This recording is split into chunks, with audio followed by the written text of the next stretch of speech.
Gavril Gaydarjının katkısı Gagavuz dilinin araştırması hem ilerlemesi prosesinde pahasız. O bulunduğu adamların arasında angıları iyi ilkin kaldırardılar hem anladardılar Gagavuz dili soruşu için. Çok kuvvet koydu bu soruşu başa çıkarmadı yine. Gagavuz dilinin ilk sözlükleri, öğrenme kağıtları hem metodika teklifleri Gavril Gaydarjının kuvvetinden çıktılar.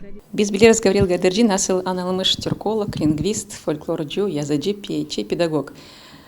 O çok yaptığı Gagavuz gramatikası denip, onun adı bilirler değil sadece Moldova'da ama başka devletlerde de, Azerbaycan'da, Türkiye'de, Rusya'da, nerede Türk dilleri araştırma merkezi var. O çok kuvvet koydu ki araştırma Gagavuz gramatikası nasıl, bilebilirim nasıl sintaksis. Onda çıktı 2 monografiya. Синтез гагаузского языка союзное подчинение, синтез гагаузского языка бессоюзное подчинение. Oruz dilinde çıktı tepardan.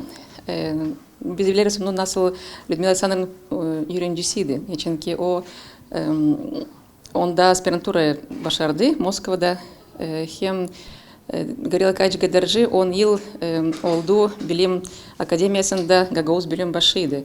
Kendi dilini yürekten severdi. Ta studentlik vakitlarında türlü dil ekspedisiyalarına katılmaya başardı. Ben studentliğimden de birinci kurstan sonra başladım katılma hepsi ekspedisiyalara.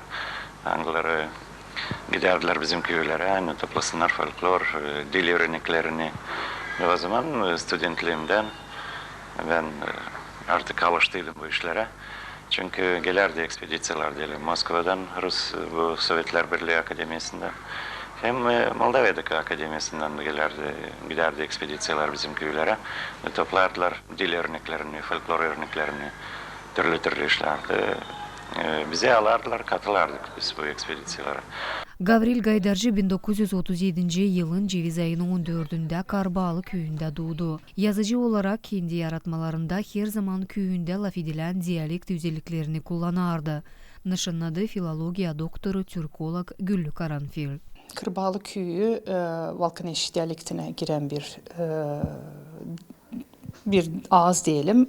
Ona göre dili pek güzeldi Gavril Gaydarji'nin. Gavril Gaydarji'nin pek güzel uğurlu, pek güzel şiirleri var. Bunu da demeye lazım.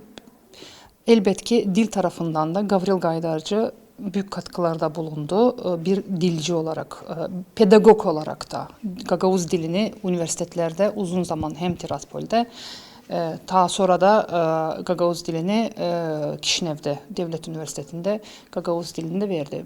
Gavril Gaydarji çok kuvvet koydu. Yeni ilkin Kişinev'da sonra da Komrat Üniversitesi'nde Gagavuz kafedraların açılması için. Gavril Arkadiyevich Gaydarji o anılmış bir adam, o filosof, PhD, lingvist, yazıcı.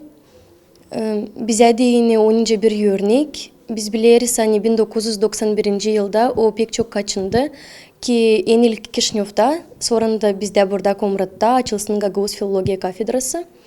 Nerede o hazırladı çok öğretici Gagavuz okullarına değin. Gavril Gaydarji'nin katkısını Gagavuz halkın dil, materyal, kultura, mirasın korunmasına hem zamandaş Gagavuz dilinin hem literaturasının ilerlemesine büyük bir zenginlik her birimize dine. Ona verildi nişan Gagavuzya'nın saygılı vatandaşı. Karbağlı köyünün sokakların birisi hem Komrad'ın teoretika liseylerin birisi de onun adını taşıyırlar. Alona Terzi, Andrei Lishinsky, Artyom Topal, GRT Haberler.